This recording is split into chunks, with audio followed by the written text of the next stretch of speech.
it's at this time then, because you're now in this university where they're really pushing excellence. You mentioned about Kevin now taking that choice. Like, I need to go to med school. How serious were you about this? Could this is a career that I'm going all on? Because you could have recovered from your baseball injury and go back to baseball. I mean, did what was that the decisive moment? Like, I'm going all in for this. Yeah, one of my superpowers, or maybe I'm on the spectrum. I don't know.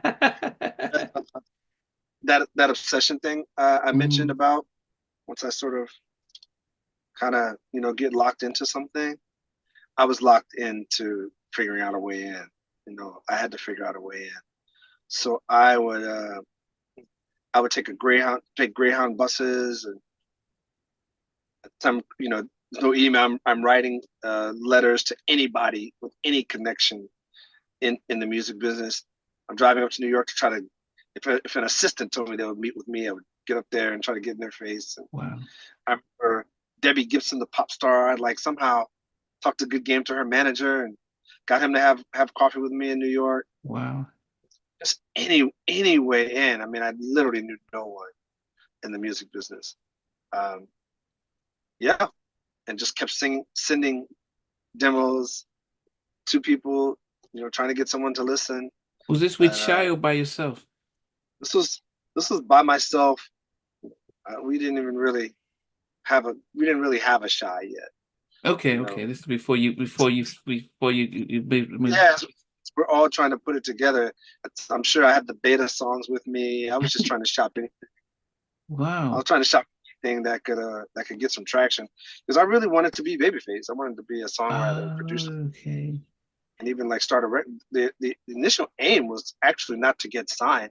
I was looking to start a record label and do Shy independently if possible, which was never possible, in retrospect, knowing that what kind of eventually learning what kind of resources it takes to take a record up Yeah. to a high chart position. Yeah. It's strange you said that because I remember when I moved to the US in the fall of '92, Mm-hmm.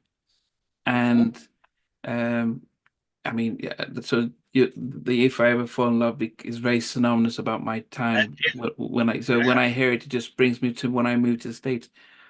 But there was a time that I thought I actually loved music so much I wanted to be Puffy. I wanted to be. I just loved what he did as just the marketing, and I wanted to be a label executive because I saw what he was doing. So the fact that you had Babyface as just sort of your focus about, and he started from LaFace Records, and he was doing all this stuff. So that probably gave you that sense of actually let me form my own label, write and produce and do all at once. Was that? Yeah, and also Puff for me too, because here's one of my peers. Puff is a peer. I see Mm. him, and I knew he was going back and forth to New York to try to Oh, get put on, Uptown. and Mm. yeah, I knew about all that, because again, we're same circle adjacent. We have some of the same friends, and especially people who are actively trying to bulldoze their way into the music business. We knew what we were doing. We Mm. knew of each other.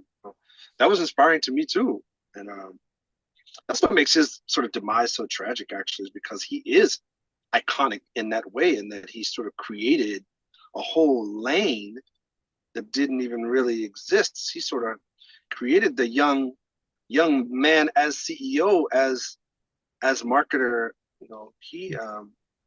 He really is an innovator, Mm. and in what he's done.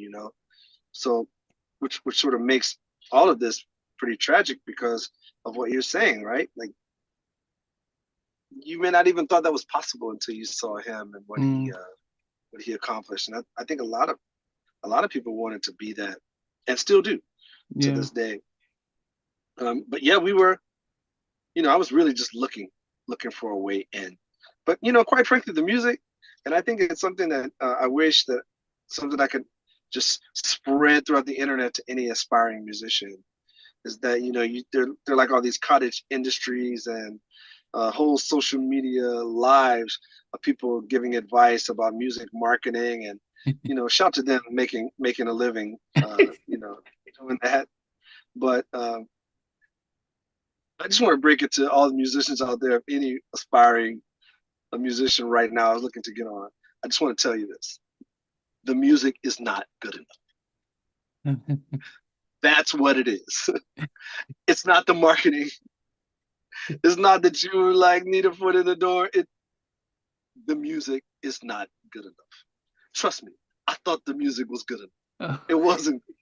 When the music is good enough, like flies to food, Wow. they come. And you know it, because you don't, the same way you've been saying, oh, check out when the music is good enough, all that falls away. Wow. And it goes from, it's like when, if a guy's talking to a girl and trying to get a girl to be interested in him. If you're trying too hard and it's not being reciprocated back, guess what?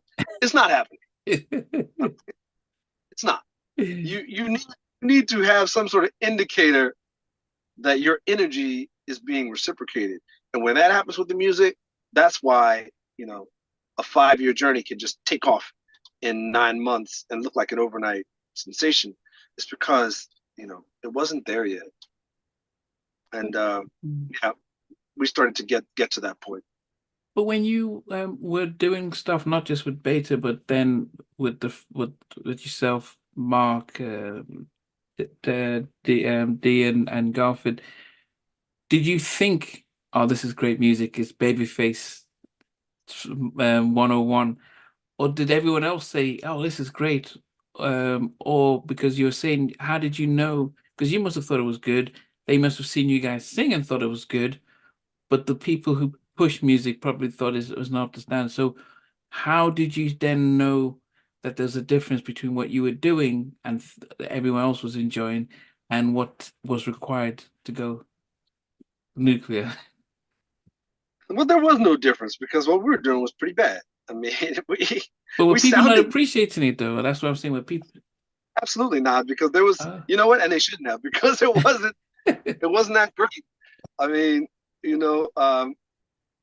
Mark actually is great at this. He still has like some of these demos from like 8, 9 or wherever, like when we were trying to figure it out. But no, they weren't good, and we weren't good. We were sort of practicing and figuring out the harmony thing and how to blend together and what worked for us. Hey guys, thanks for watching. Thanks for being a part of Halftime Chat. Please remember to subscribe, share, and comment. But most importantly, why don't you become a member of Halftime Chat? We've got amazing videos, amazing perks, and being able to support the channel. But anyway, thanks for watching. Take care. I never participated in that kind of. And somewhere in between us, or even loving us, on which I didn't miss you with. What was it like growing up? She's still making an impact on 4 houses down. I have a couple of pieces. Trying to get this one and that one. That works for you, but just for me, No, okay. They understand what those boys do in all Play it. These guys, they all work together. I mean, I love all different genres.